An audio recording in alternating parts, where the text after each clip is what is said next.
So hi guys! Welcome back to my channel and we're back for another update. Update ko po kayo ulit dun sa last na video ko about sa pagpunta ng husband sa lung center. Diba? Yung last time pumunta kami doon. So, sabi ko, babalik na lang siya for the result. Without further ado, ano ko na po lahat sa inyo yung mga ginawa niya. So, update lang to and of course, as I've said, gusto kong i-film yung magiging journey niya sa kanyang pag-alis. Yan. And para, naalala ko, para makatulong na rin sa iba na naghahanap ng ganitong topic, kung paano yung process ng pag-apply sa South Korea as seasonal farm worker. And yun, yung mga nilalakad nila. So, yung iba, magkakaroon na rin sila ng idea kung paano. And pwede rin kayong magtanong if ever na meron akong mga hindi nababanggit dito na gusto nyo itanong.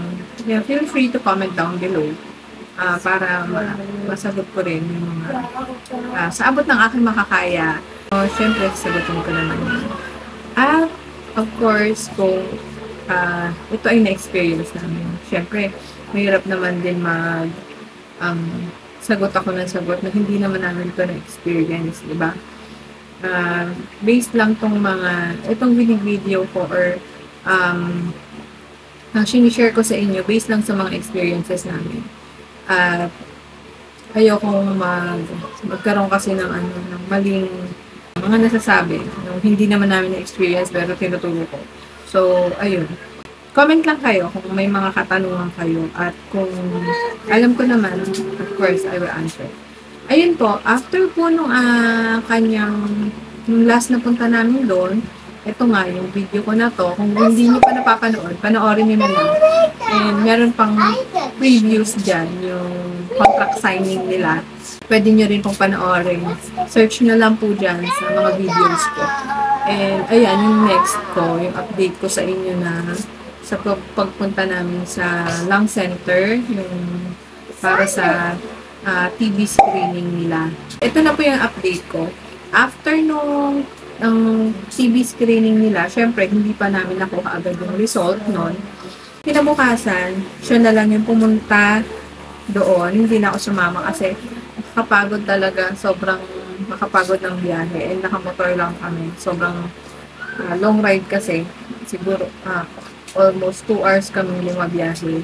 Ayun, kinabukasan, pumunta siya para kuhanin yung result. Nag-antay siya until aga siyang nakarating dun eh. Madaling araw siya umalis din ulit dito. Tapos, nag-antay sila hanggang 10 a.m. para sa result. Tapos, by God's grace, thank you rin po sa mga prayers nyo.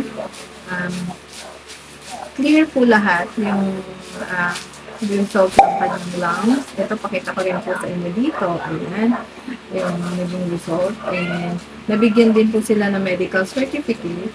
Ayan po yung mga makukuha. Para lang po sa kaalaman nyo. Pagka nag-pass po kayo doon sa tuberculosis test, screening nila, ayan yung mga makukuha nyo. Certificate of TB screening, medical certificate, tapos, ayun yung parang pinaka-film ng lungs.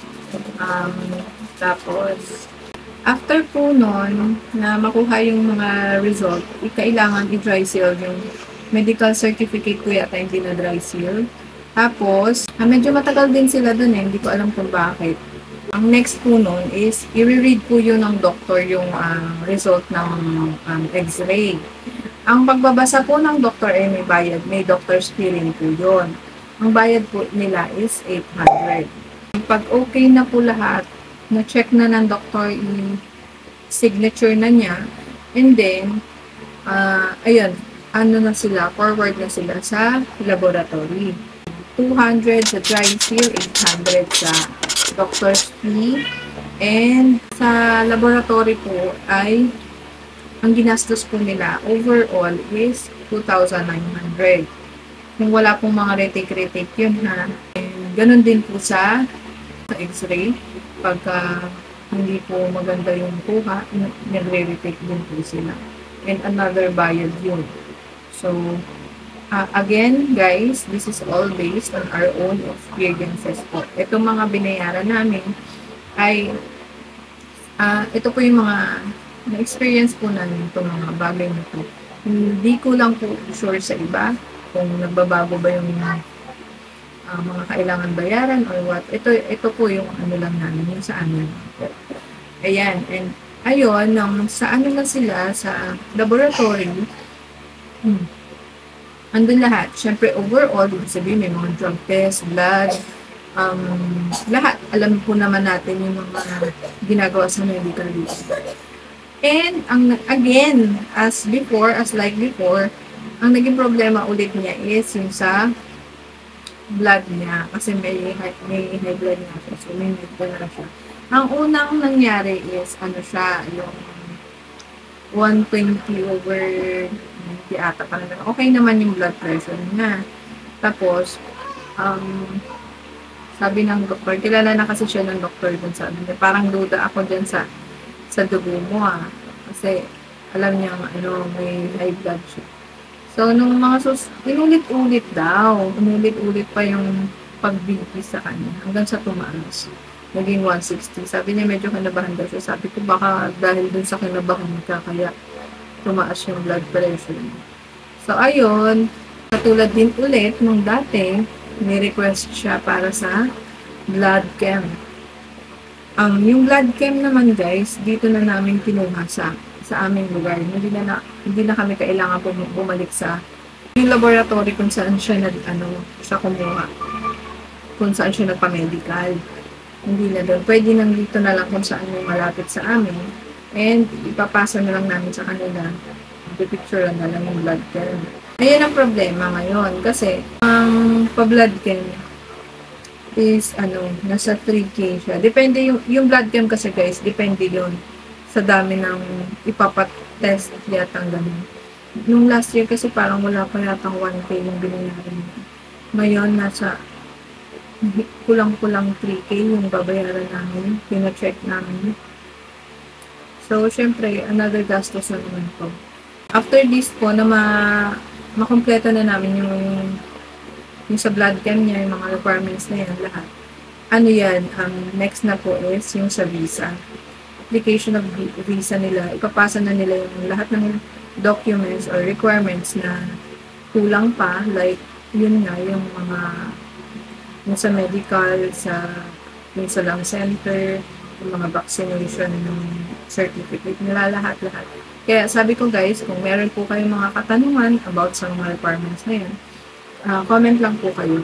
I'll answer everything or pwedeng pag-isahin ko yung questions niyo and sasagutin ko po lahat sa another video.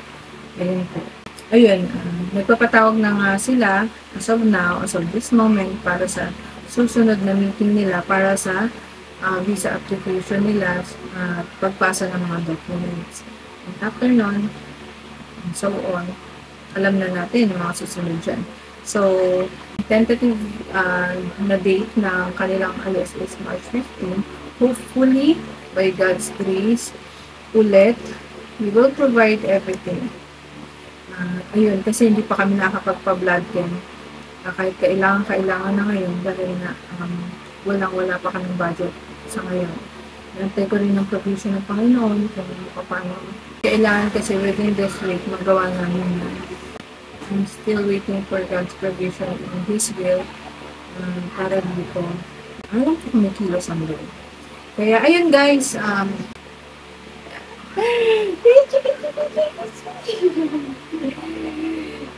siya yung namin guys, yung baby namin Atisan, tsaka yung bunso. Si Osen, baby Osen. Love, mama.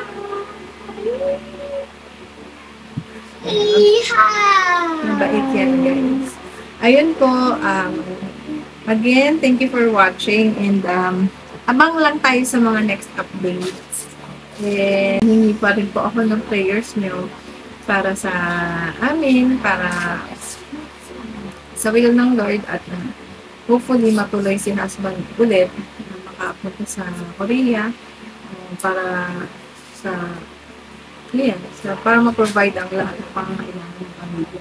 And siya nga pala guys, abangan niyo po ulit yung susunod na update ko kung kapag pa-blood chem ba siya.